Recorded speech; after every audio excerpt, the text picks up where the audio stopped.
everybody, welcome to another Wondrous Wednesday. It is November 25th, and today I'm working from home because a lot of people aren't going into work today, but I've still got stuff to do, and Logan is actually at our friend's daycare for the day, and he's actually going to be going back there later this afternoon, but I'll get into the reason why. But on his way to daycare this morning, Michelle's driving him there, and he's got this thing. Logan's got this thing that he's been doing where he always mentions something is either happening or somebody is a certain thing, and you may say, no, that's not exactly the truth, or that's not the way it is, and he'll say, yes, it is that first. And it can be whatever you say after, but it is that first. So Michelle's driving him to daycare and he looks out the window and he says, Mom, look at that truck. It's got pee all over it. And she's like, it does? And he goes, nope, it's got poop all over it first. It's got poop first, then pee. He's like, we should wash it down. We should get a wipey and wash it down. And then throw it away just like that. And Michelle's just like, what are you talking about? And he just has this thing where he picks little memories. He picks little things that happen and, just getting wiped down after he gets his diaper change or something. And he just attaches that to the most random things. And it is just hilarious to listen to. I heard a baby.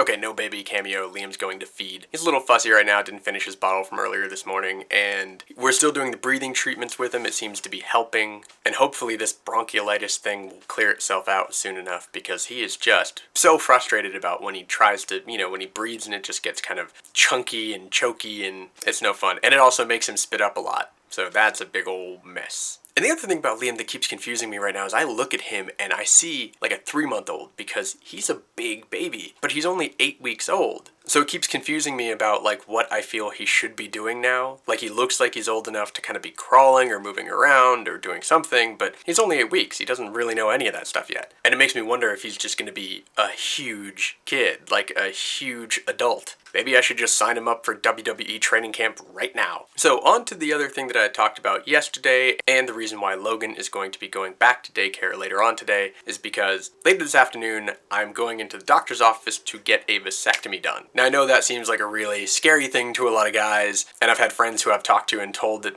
this was going on, ask me, like, are you nervous? Are you freaking out? Like, what's going on? And it doesn't bother me in the least. I'm not nervous at all. I'm actually more curious about the fact that they gave me 2 Valium to take, one first and then if I need it, the other one, before I go in for the procedure because they just need you to be really relaxed. It's not because it's supposed to be a painful procedure or anything like that. It's just that they just need you to be relaxed because guys are obviously very tense about the idea of anything going on down there. But I am incredibly susceptible to medication, so I'm really curious about what's going to happen when I take that one Valium, if not the other one, if I'm just going to be this standing bowl of mush. I hope I can at least walk because Michelle's got to take care of me to take me in and drive me home, and hopefully I'm not just going to be this like dead weight. Now, I told her to try to film me after the procedure so maybe we'd get one of those viral sensations of me saying something incredibly stupid in a drug-induced haze, but she's like, no, not going to do it. I don't know, maybe I'll try to record myself when I come home. So we went in a few weeks ago for the consultation for this procedure because Michelle and I always had this agreement that we were going to do that after we had 2 kids, that either I would get a vasectomy or she would get her tubes tied. And the only reason she would get her tubes tied though was if she had a C-section. She wouldn't go ahead and have another procedure done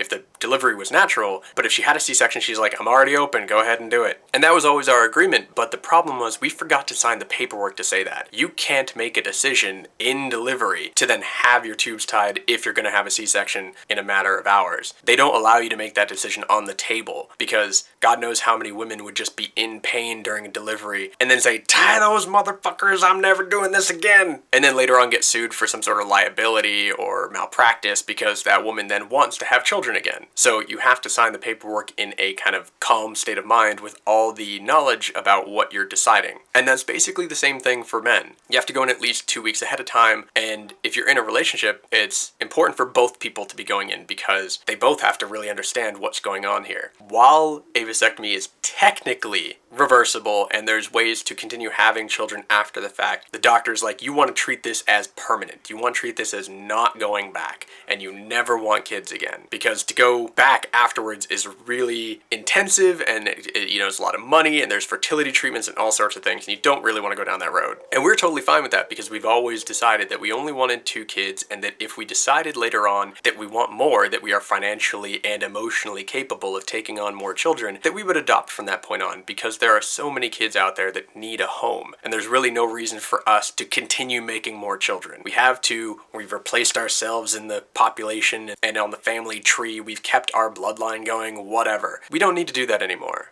There are plenty of kids out there that need families, that need homes, and I really have a strong opinion about that. So who knows? Maybe we'll do that later on in our lives when Liam and Logan are a little bit more grown up. I don't know. It depends on if we can, like I said, financially and emotionally be capable of doing that. So in tomorrow's video, in the next couple days, I'll let you know how things are going in terms of the recuperation, but we are incredibly well prepared for this. I have multiple packages of frozen peas in the freezer ready to rotate. Now moving on to something that doesn't involve anyone being cut open, the Wondrous Wednesday topic for today is I love seeing incredibly creative people. I love seeing people who are just basically genius in what they do. And this guy, Graham Dunning, who's a musician from London, built a Rube Goldberg style machine with multiple turntables and kind of a tower stack formation that plays techno music when turned on. And each one of those records, each one of those little portions plays a different beat and portion of the music, and it is amazing. There's gadgets on there I couldn't even explain what they do or why they create the sounds they do. And the video already has over 700,000 views, so I'm easily not the only person who finds this incredibly impressive. So check it out, and I hope you guys find it impressive too. So that's my vlog for Wondrous Wednesday. Hope you guys have a great middle of the week. Hope it leads into an amazing Thanksgiving tomorrow. I'll talk to you guys later, and as always, be good to each other.